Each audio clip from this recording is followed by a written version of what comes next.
Dios te bendiga y Dios te guarde.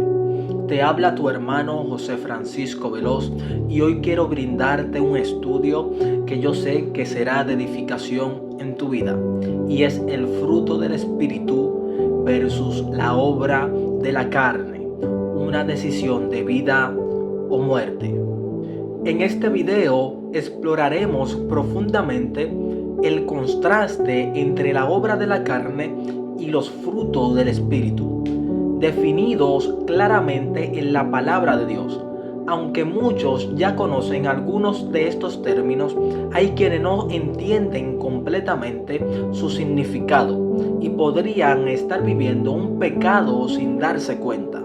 Por eso, en este video definiremos cada palabra con claridad para que todos puedan examinar sus vidas a la luz de la verdad. Al final le daré una breve exhortación poderosa que nos animará a vivir conforme al Espíritu, recordándonos que aunque no es fácil, Dios está siempre dispuesto a perdonarnos y a guiarnos si acudimos a Él con un corazón sincero. Y tú quizás te preguntas, ¿qué es la obra de la carne? La obra de la carne son los comportamientos y actitudes que surgen cuando una persona vive guiada por sus propios deseos pecaminosos y no por el Espíritu Santo. Cada una de estas obras tienen un significado claro que vale la pena explorar. Adulterio, relación sexual fuera del matrimonio entre una persona casada y alguien que no es su cónyuge. Es un acto que viola el pacto matrimonial y desagrada a Dios. La fornicación, relaciones sexuales entre personas que no están casadas. Es un término amplio que incluye toda inmoralidad sexual, algo que Dios manda a evitar. La inmundicia se refiere a todo tipo de pensamientos, palabras y actos impuros que contaminan el corazón y alejan de la santidad a Dios. Lascivia, una actitud desvergonzada hacia el pecado sexual, caracterizada por un deseo incontrolable o falta de modestia. Idolatría, dar a algo o a alguien el lugar solo que le pertenece a Dios. Esto puede incluir adorar imágenes, el dinero, poder o incluso nuestras propias pasiones. La hechicería, prácticas ocultas como la magia, el espiritismo y cualquier intento de manipular fuerzas espirituales fuera de la voluntad de Dios. Enemistades, odio o falta de reconciliación entre personas es el opuesto del amor al prójimo que Dios nos manda a practicar. El pleito, disputas constantes o conflictos que surgen del orgullo o la falta de humildad. Los celos, envidia o resentimiento hacia el éxito o la bendición de otros. Es un contrario al contentamiento que el Espíritu produce en nosotros. Iras, enojo descontrolado que lleva al pecado. Aunque el enojo no siempre es malo, no debe dominar nuestras acciones. Contiendas, rivalidades que surgen del egoísmo y de querer tener la razón o sobresalir sobre otros. Disensiones, divisiones en grupo, ya sea dentro de la iglesia o en otras relaciones, que generan caos en el lugar de unidad.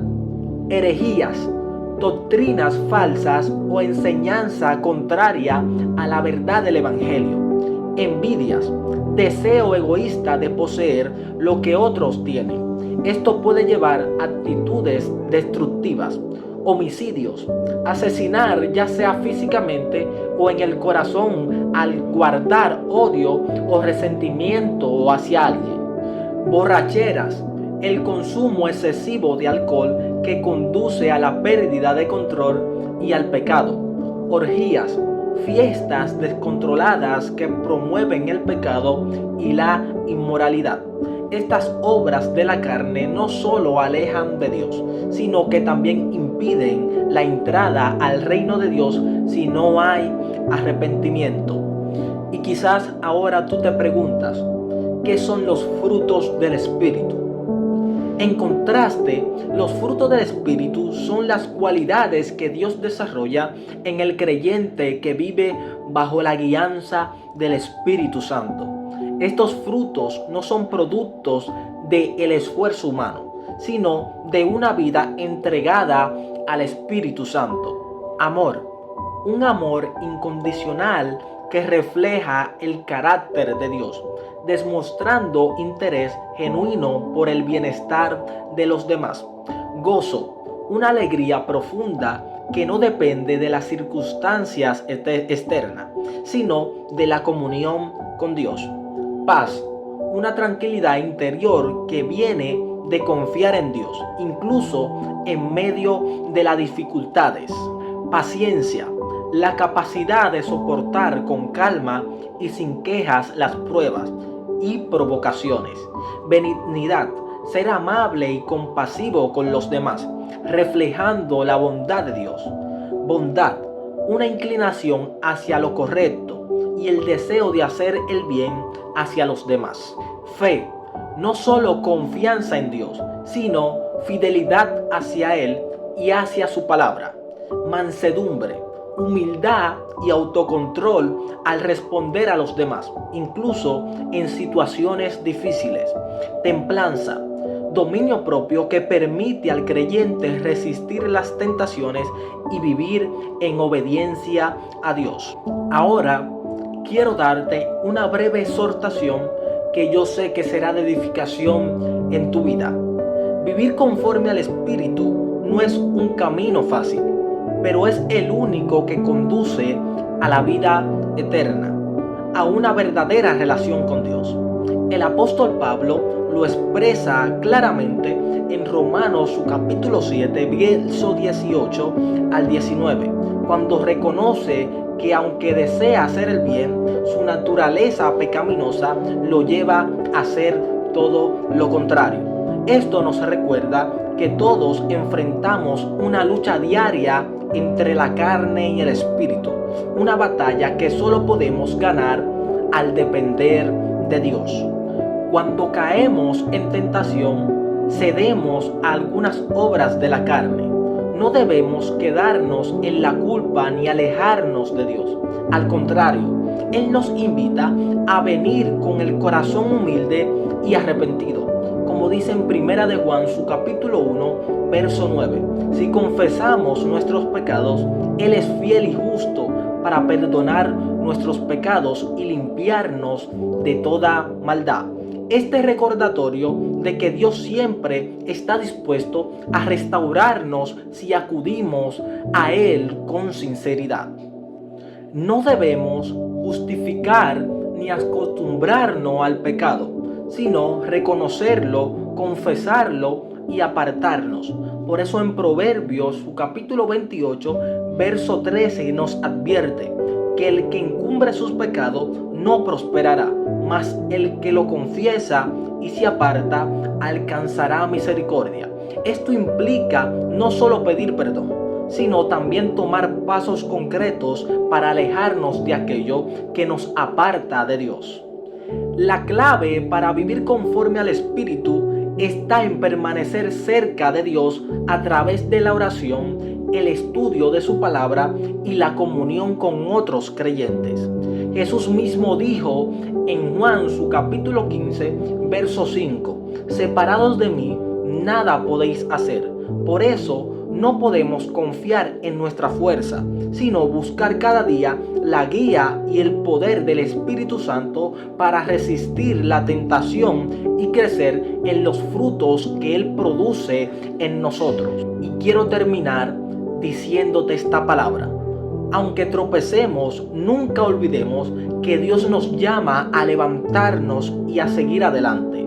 Él no espera perfección inmediata, sino un corazón dispuesto a obedecerle y a depender de su gracia. Por eso, en Filipenses, su capítulo 1, verso 6 nos dice: el que comenzó en vosotros la buena obra, la perfeccionará hasta el día de Jesucristo. Por tanto, cada día es una nueva oportunidad para rendir nuestra vida al Espíritu y caminar hacia su luz. Dios te bendiga y Dios te guarde. Shalom. Dios te bendiga, Dios te guarde. Te habla tu hermano José Francisco Veloz y hoy quiero hablarte sobre una parábola que yo sé que será de bendición en tu vida. La lámpara apagada y el camino oscuro. Había un hombre llamado Lucas que tenía la costumbre de caminar todas las noches por un bosque cercano a su casa. Siempre llevaba consigo una lámpara que iluminaba el camino. Aunque el bosque era oscuro y lleno de peligros, Lucas nunca se preocupaba porque la luz de su lámpara le permitía ver claramente cada paso que daba. Un día, después de semanas caminando por el mismo sendero, Lucas pensó: conozco este camino de memoria. No necesito depender de la lámpara. Es solo un peso innecesario. Así que esa noche decidió dejarla en casa y aventurarse confiando en que su experiencia sería suficiente para guiarlo. Al principio todo parecía ir bien. Reconocía los árboles y las curvas del sendero, pero a medida de que avanzaba, la oscuridad comenzó a jugarle trucos. Sin la lámpara, las sombras de las ramas se confundían con raíces y los senderos secundarios parecían a la parte del camino principal. Fue entonces cuando tropezó con una raíz oculta y cayó al suelo confundido y algo asustado. Se levantó, pero cada paso se hacía más incierto. No podía distinguir los obstáculos, ni siquiera estaba seguro de si seguía por el camino correcto. Después de varios tropiezos y raspones, Lucas entendió que no importaba cuánto conociera el camino, sin la lámpara para iluminarlo, estaba perdido. Esa noche regresó a casa como pudo, pero con una lección clara. La luz no era un peso innecesario, sino su mayor protección y guía. Y quiero darte una pequeña reflexión sobre esta historia. La lámpara representa la palabra de Dios que ilumina nuestro caminar en esta vida. Muchas veces confiamos demasiado en nosotros mismos, en nuestras experiencias, conocimiento o habilidades. Creemos que podemos manejarlo todo sin necesidad de buscar una guía en la palabra. Sin embargo, al igual que Lucas, tarde o temprano nos damos cuenta de que nuestra vida sin la luz de Dios está llena de peligros ocultos. Las tentaciones, las decisiones equivocadas, las confusiones del día a día pueden hacernos tropezar y desviarnos del camino correcto. Y quiero terminar diciéndote esta palabra. La palabra de Dios no es un accesorio opcional, sino algo esencial. Nos muestra el camino correcto, nos protege de caer y nos ayuda a ver claramente cuando la vida parece oscura e incierta. Al igual que Lucas aprendió a no caminar sin su lámpara, debemos aprender a no vivir sin un día buscar la guía de Dios en su palabra. Por eso en Salmos, su capítulo 119, verso 105 nos dice: tu palabra es lámpara a mis pies y una luz en mi camino. Dios te bendiga y Dios te guarde. Shalom. Dios te bendiga, Dios te guarde. Te habla tu hermano José Francisco Veloz y quiero decirte que Dios premia a su tiempo. Sigue haciendo el bien. Y quiero leer en el libro de Gálatas, su capítulo 6, verso 9. Y la palabra de Dios se lee bajo la comunión del Padre, del Hijo y del Espíritu Santo. Amén. No nos cansemos pues de hacer el bien, que a su tiempo segaremos si no desfallecemos. Y quiero darte una breve reflexión sobre este versículo bíblico. Este versículo bíblico es bastante claro. Perseverancia en la obra de hacer el bien. Vivimos en un mundo donde el cansancio no es solo físico, sino también emocional y espiritual. Hacer el bien, especialmente cuando no vemos resultado inmediato o cuando enfrentamos ingratitud, puede desgastarnos. Pero este pasaje bíblico nos recuerda que nuestra labor no es en vano. La promesa de Dios está directamente ligada a nuestra fidelidad.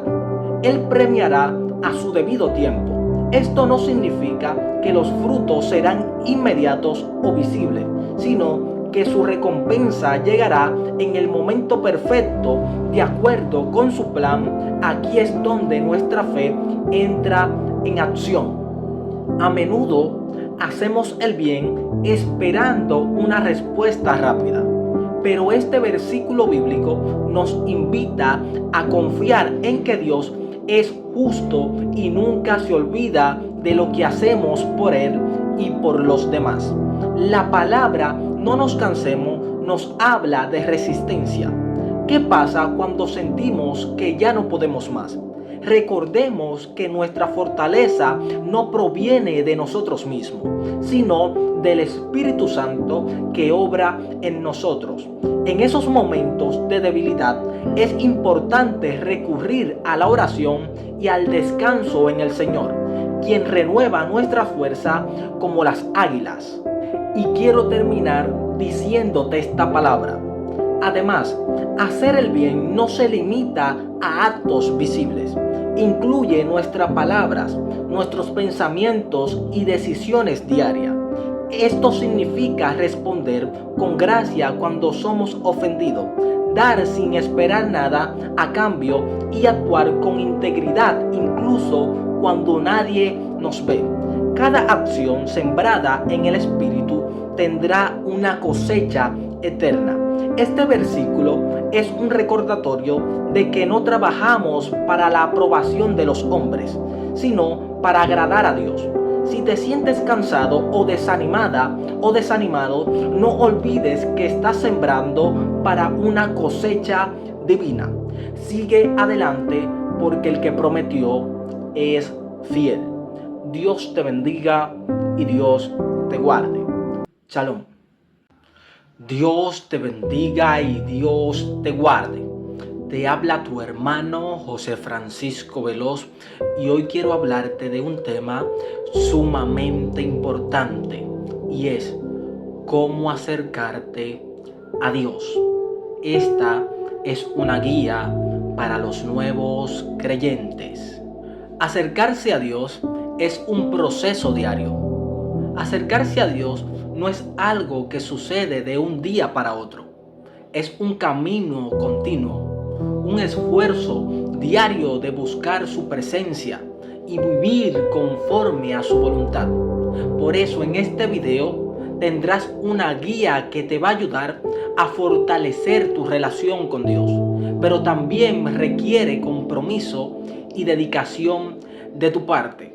Sé que es un poco extenso que te invite a estar en este video, pero te pido que estés tranquilo y que te pongas cómodo y abra tu corazón, porque estoy seguro de que este video será una bendición en tu vida y edificará tu vida y será tu vida espiritual más fortalecida.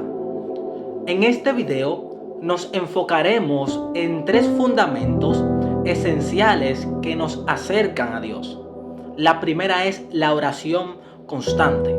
¿Cómo establecer una vida de oración diaria, incluyendo momentos específicos como la madrugada y qué debemos decir en nuestras oraciones?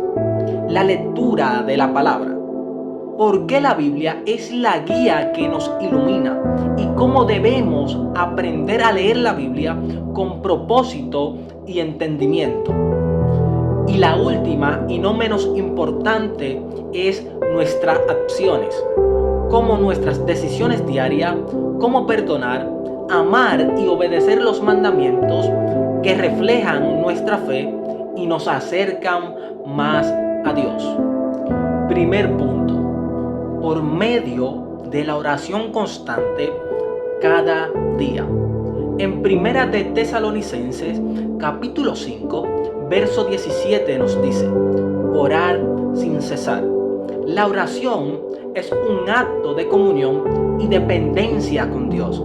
No se trata de repetir palabras vacías, sino de abrir el corazón en sinceridad, adoración y entrega. Jesús nos enseñó que la oración no debe ser solo pública o rutinaria, sino un momento íntimo entre el creyente y su Padre Celestial. Además, es un medio poderoso para acercarnos a Dios y buscar su gloria y fortaleza y comunión diaria. Y tú quizás te preguntas, ¿cuándo debo de orar? La respuesta es por la mañana, por la tarde y por la noche. La Biblia nos muestra un ejemplo de un hombre de fe que oraba varias veces al día. Su nombre es Daniel. Daniel oraba 3 veces al día, enfrentando incluso la oposición de su entorno. Establecer estos momentos pueden ayudarnos a mantener una relación constante con Dios durante el día. Ejemplo, por la mañana, agradece por un nuevo día y busca la guía del Espíritu Santo. Por la tarde, reafirma tu dependencia con Dios y presenta tus cargas. Por la noche, agradece por sus bendiciones y pide su paz para descansar. La oración en la madrugada tiene un poder especial. Jesús mismo buscaba momentos de comunión con Dios muy temprano, antes de comenzar su día. En ese tiempo, el ambiente es más tranquilo, libre de distracciones y podemos enfocarnos plenamente en Dios.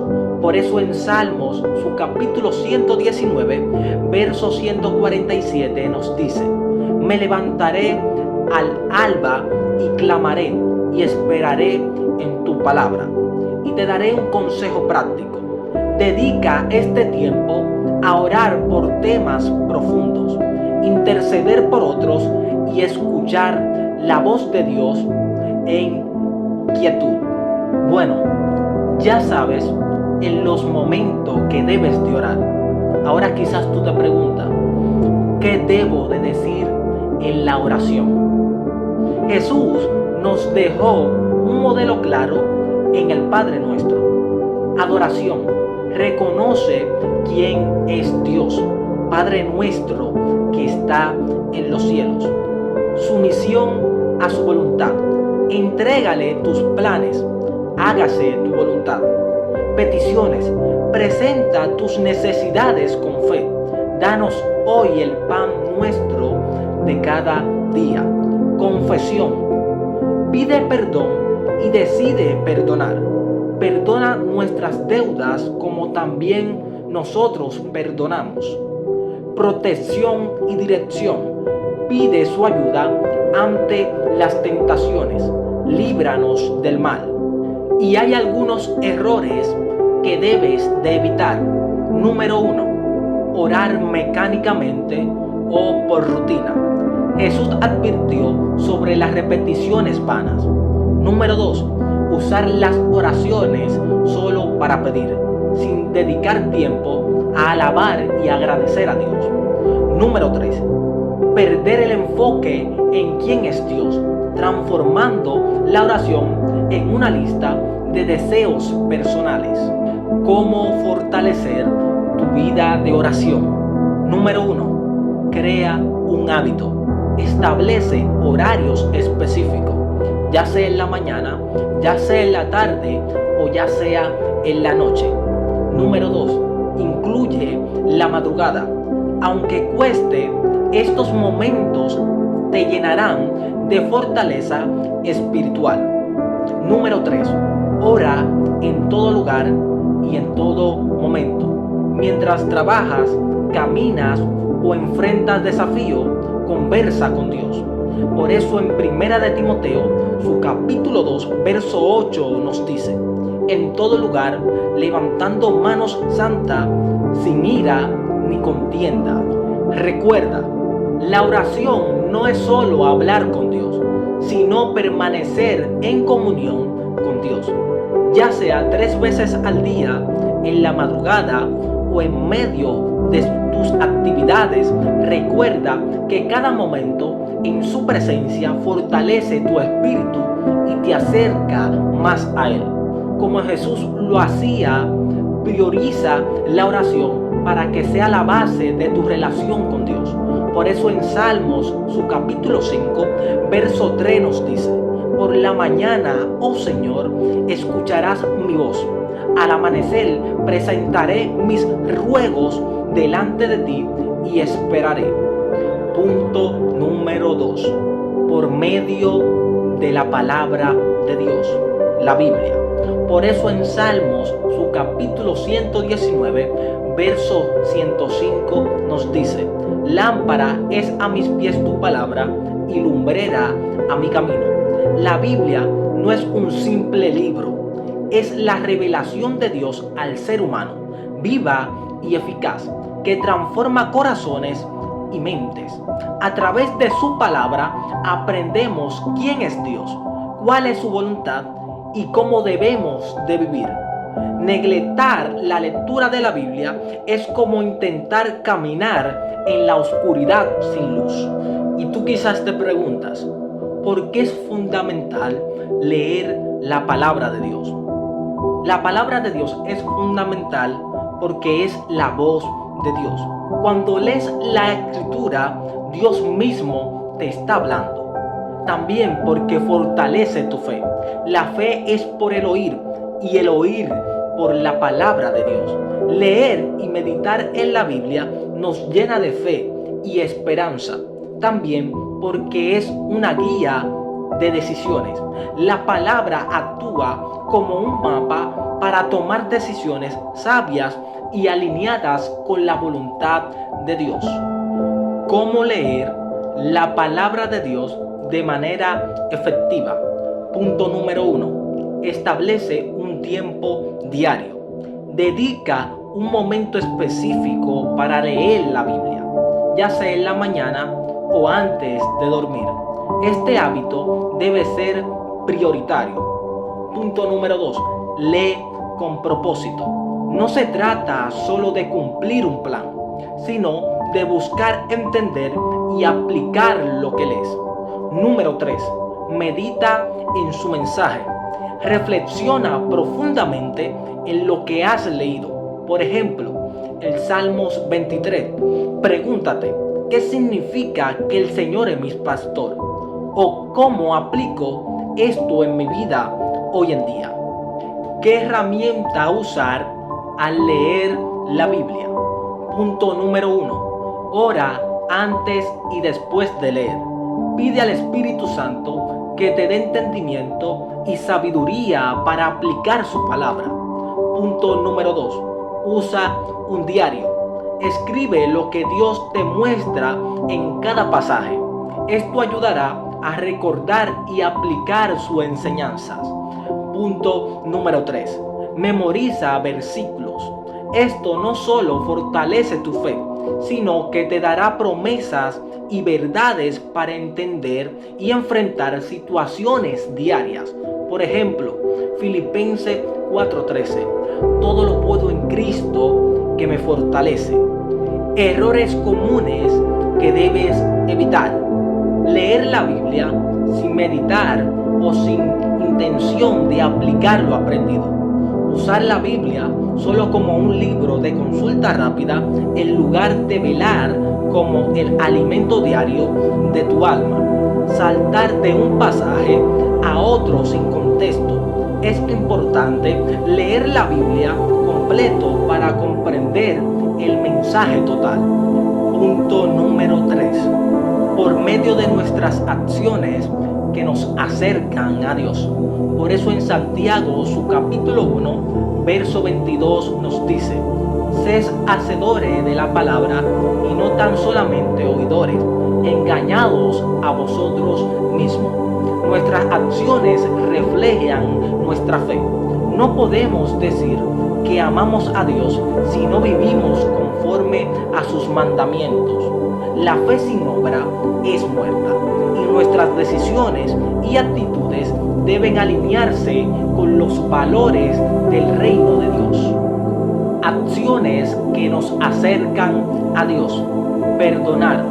En Mateo su capítulo 6, verso 14 nos dice: porque si perdonáis a los hombres sus ofensas, os perdonará también a vosotros vuestro Padre Celestial. El perdón libera no solo a los demás, sino también a nosotros mismos.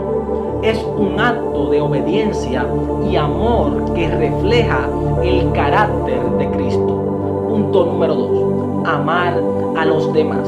Mateo su capítulo 22, verso 39 nos dice: ama a tu prójimo como a ti mismo. El amor no es solo un sentimiento, sino una decisión activa de servir, cuidar y actuar con bondad hacia los demás, incluso a quienes nos agradan. Número 3. Vivir en santidad. Primera de Pedro, su capítulo 1, verso 16 nos dice: sed santo porque yo soy santo. La santidad no significa perfección, sino apartarse del pecado y buscar agradar a Dios en todas las áreas de nuestra vida. Punto número 4. Obedecer los mandamientos. Por eso en Juan, su capítulo 14, verso 15 nos dice: si me amáis, guardar mi mandamiento. La obediencia a Dios no debe ser una carga, sino una expresión de nuestro amor y devoción hacia Dios. ¿Cómo practicar estas acciones diariamente? Punto número 1. Reflexiona en tus relaciones. ¿Hay alguien que necesites perdonar o reconciliarte? Da el primer paso con humildad y oración. Punto número 2. Busca maneras de servir. Ayuda a quienes están necesitados. Puedes comenzar con algo simple, como dar palabras de ánimo o un apoyo material a alguien que lo necesite. Punto número 3. Evalúa tu conducta. Pregúntate cada noche: ¿mis acciones de hoy reflejan a Cristo? Errores comunes que debes de evitar. Hacer buenas obras solo para recibir reconocimiento de otros.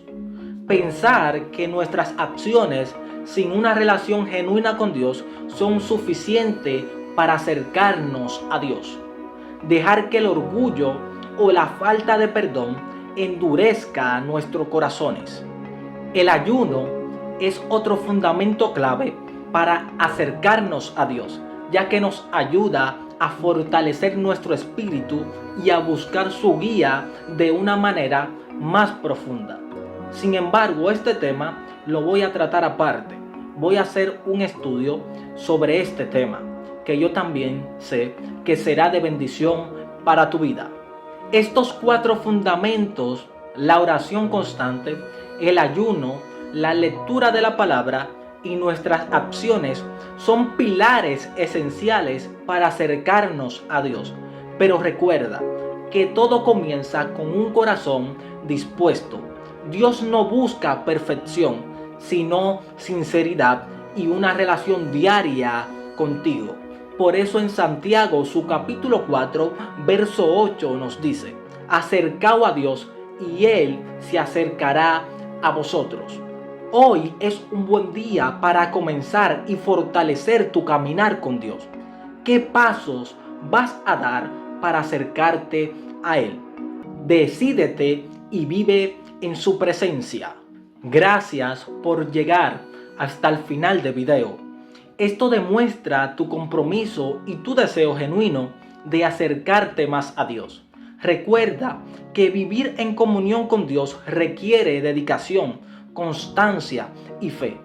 Pero los frutos de este esfuerzo son eternos y transformadores. No será un camino fácil. Habrá desafíos, momentos de debilidad, y el enemigo intentará desanimarte o distraerte, porque él sabe lo poderoso que es tener una relación íntima con Dios. Sin embargo, no estás solo. Dios estará contigo en cada paso, fortaleciéndote, guiándote y dándote su paz en medio de cualquier prueba.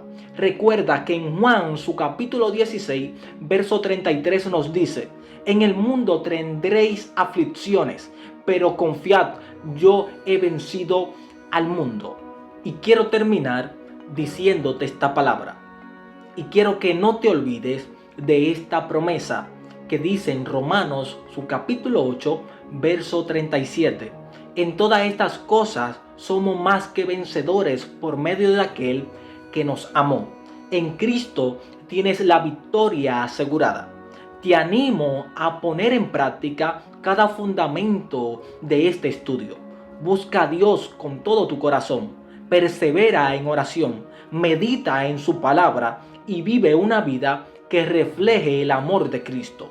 Aunque no sea fácil, el esfuerzo vale la pena, porque estás construyendo una relación que trasciende lo terrenal y lleva a la eternidad. Sigue adelante, el Señor está contigo. Dios te bendiga y Dios te guarde. Shalom. Dios te bendiga y Dios te guarde. Te habla tu hermano José Francisco Veloz y hoy quiero hablarte qué hacer cuando sientes un vacío en el corazón. Ese vacío que sientes puede ser un llamado de Dios. Muchas veces intentamos llenarlo con cosas del mundo, como el alcohol, los vicios, relaciones pasajeras o placeres temporales. Pero estas cosas no solo no llenan el vacío, sino que nos destruyen más, alejándonos de la verdadera solución. Por eso la Biblia nos enseña en Salmos capítulo 42, verso 1, cómo el siervo brama como las corrientes de las aguas. Así clama por ti, oh Dios, el alma mía.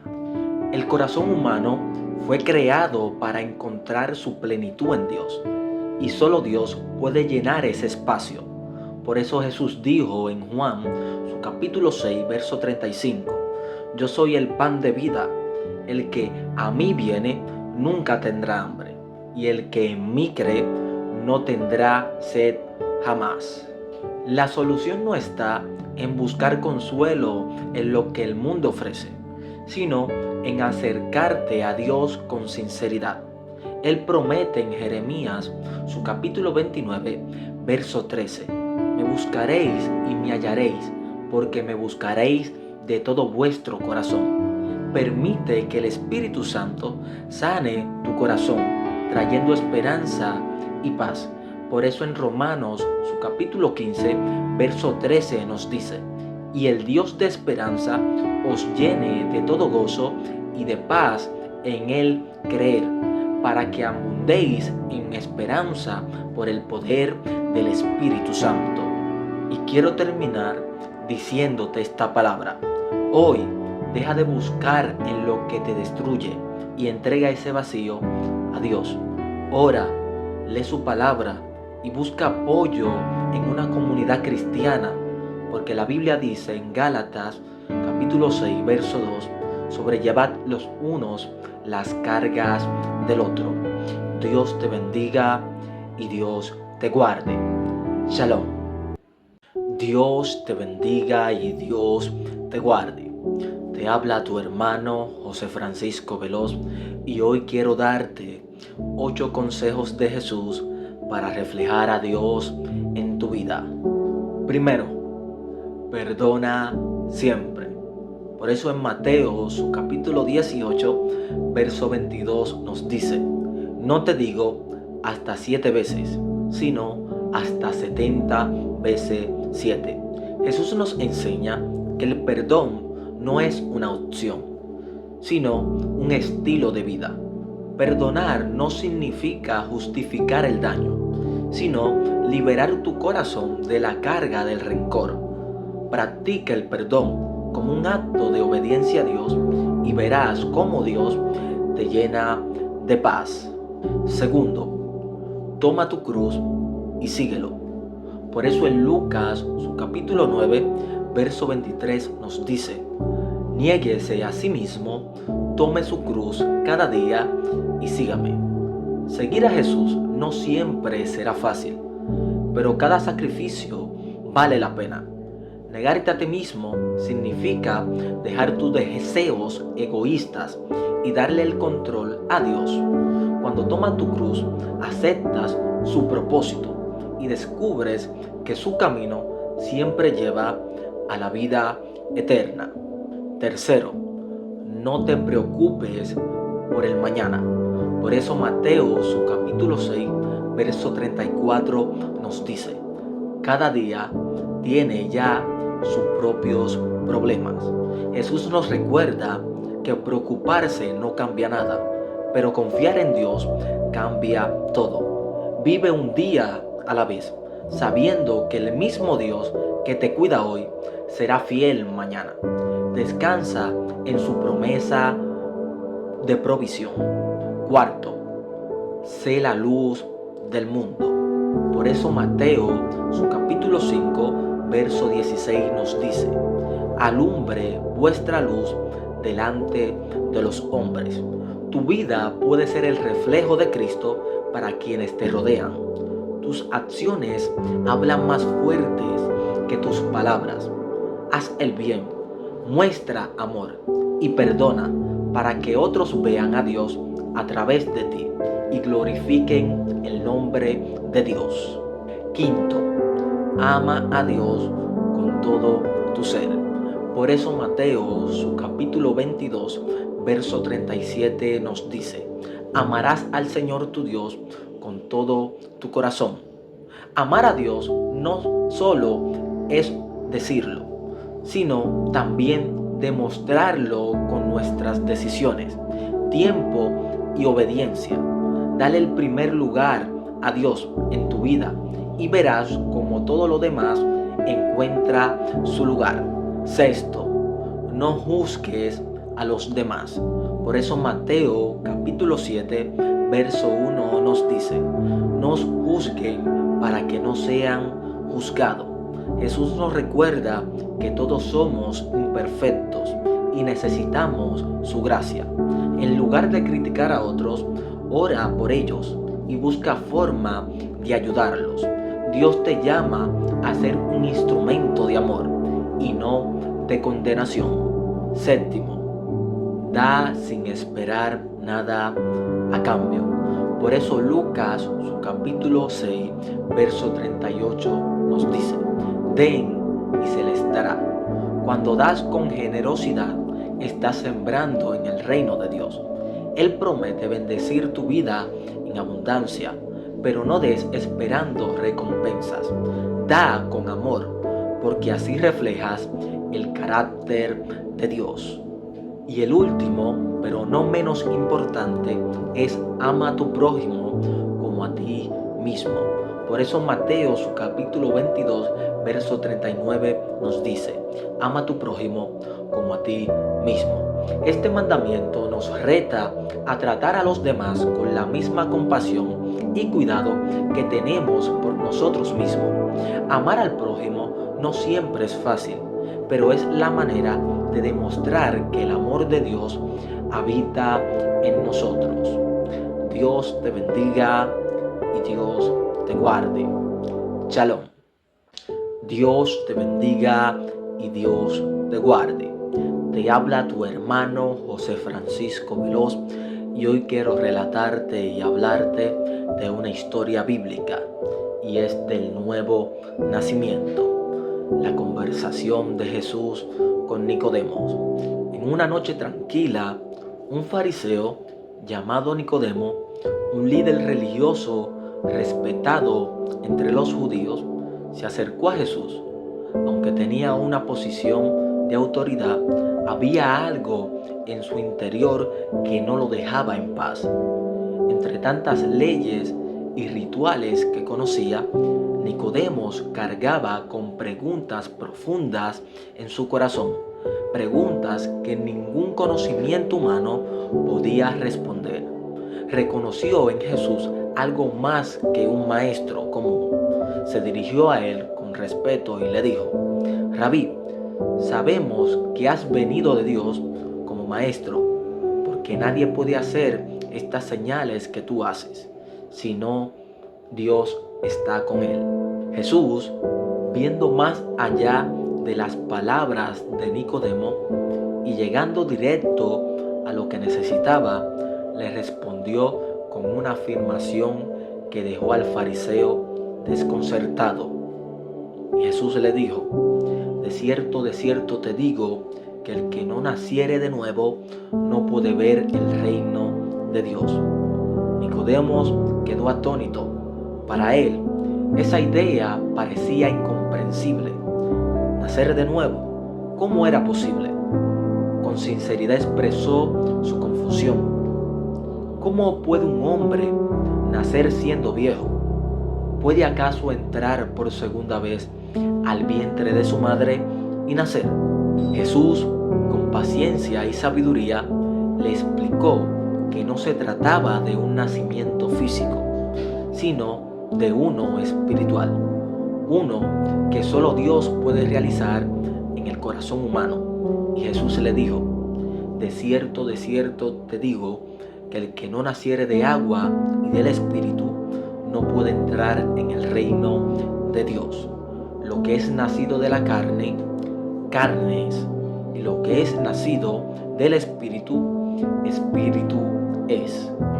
Con estas palabras, Jesús le reveló a Nicodemo que el reino de Dios no se alcanza por esfuerzos humanos o por cumplir leyes, sino por un acto transformador del Espíritu Santo. Este nacimiento espiritual es lo que nos permite dejar atrás nuestra vieja vida y comenzar una nueva, una vida en la plenitud de Dios. ¿Qué es una nueva vida en Cristo? La conversación entre Jesús y Nicodemos en Juan capítulo 3 nos deja una verdad central. Nacer de nuevo no es un cambio externo, ni un esfuerzo humano. Es un acto divino que nos transforma completamente nuestra vida. Pero tú te haces esta pregunta: ¿qué implica esta nueva vida en Cristo? Una vida transformada por el Espíritu. Nacer de nuevo significa que el Espíritu Santo nos da una nueva identidad. Ya no vivimos conforme a los deseos de nuestra vieja naturaleza, sino que ahora buscamos agradar a Dios. Esto no es algo que podamos lograr solo, es la obra de Dios en nosotros. Por eso en 2 de Corintios, su capítulo 5, verso 17 nos dice: por tanto, si alguno está en Cristo, nueva criatura es. Las cosas viejas pasaron, he aquí, todas son hechas nuevas. Dejar atrás el viejo hombre. La nueva vida requiere dejar atrás el viejo hombre, esa naturaleza que vivía según los deseos del mundo. Esto incluye no solo nuestras acciones, sino también nuestros pensamientos, palabras y hasta nuestras apariencias. Por eso en Efesios, su capítulo 4, verso 22 al 23 nos dice: despojaos del viejo hombre que está viciado conforme a los deseos engañosos y renovaos en el espíritu de vuestra mente. Una vida que refleja a Cristo. La nueva vida en Cristo debe reflejarse en nuestra manera de vivir, desde nuestra manera de vestirnos hasta las decisiones que tomamos.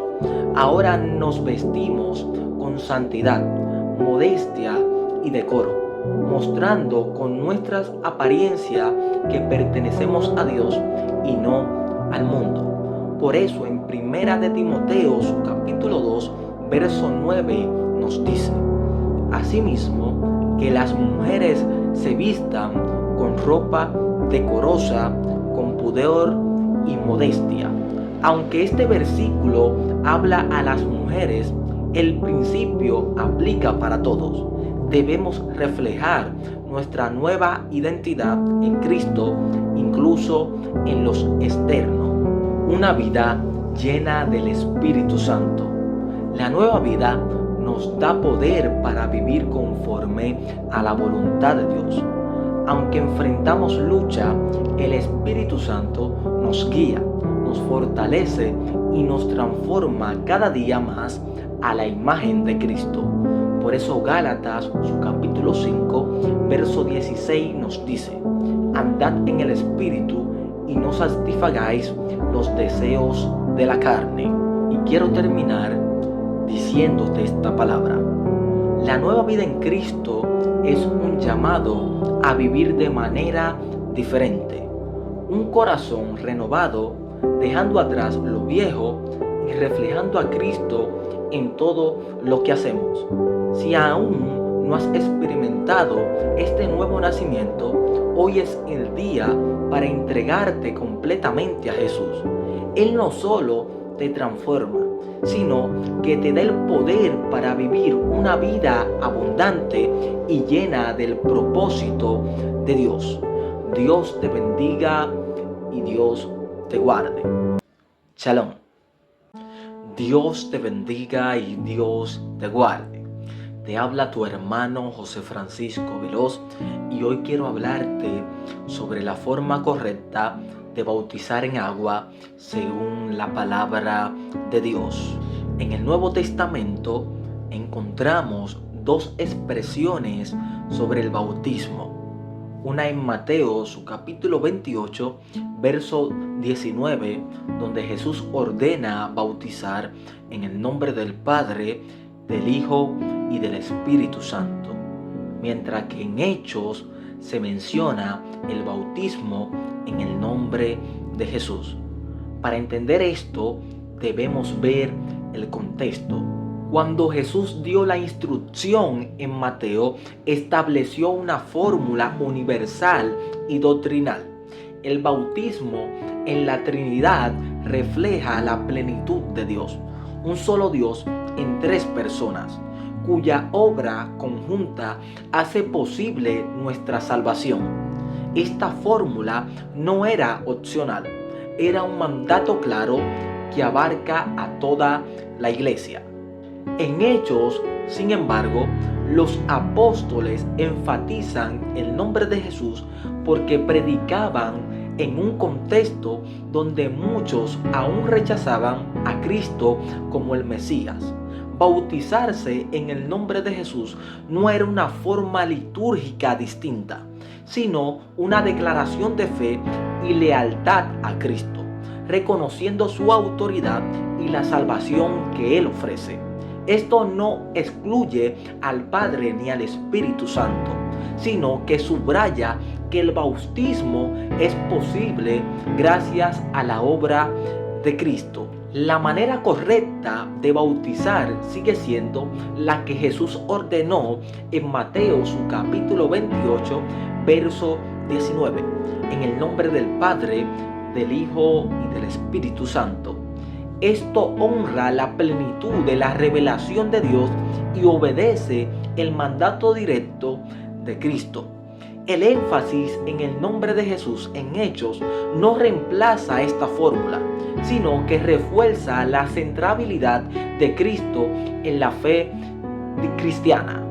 Por lo tanto, el bautismo debe realizarse según la palabra de Jesús en Mateo, su capítulo 28, verso 19, en el nombre del Padre, del Hijo y del Espíritu Santo.